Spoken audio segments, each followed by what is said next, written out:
Абай күні мерекесі, бұл мереке мемлекеттік мереке. Осы жақсы күннен, Абай атамыздың құрметіне арналған күннен бастап біз жас қаламгер жобасын бастағалы отырмыз.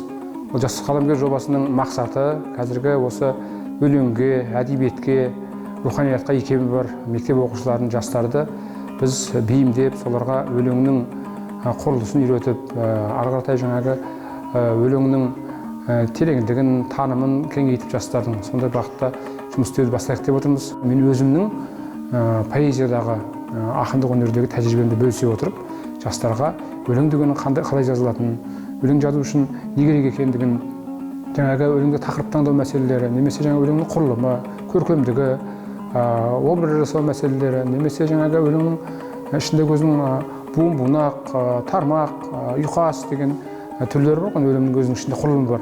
Соның қалай болатындығын бәрін жастарға үйретіп, көрсетіп, келешекте сол ортамыздан мықты әдебиетшілерді, мықты ақындарды, қаламгерлерді тәрбиелеп шығару.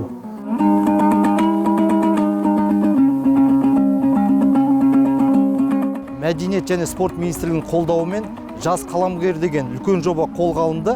Осы бұл жоба бірнеше бағытта жұмыс істеп жатыр. Соның бір үлкен бағыты осы Абай арқылы ағылшын тілін үйрету. Қазіргі жастар ағылшын тілінде терең білгісі келеді.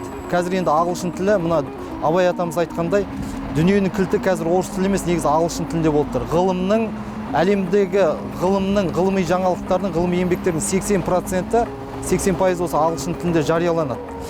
Осы тұрғыда жас қаламгер жобасының аясында ғылым тап, яғни find science деген, осы Абай атамызды ғылым таппай мақтанба деген өлеңі арқылы ағылшын тілін үйретеміз.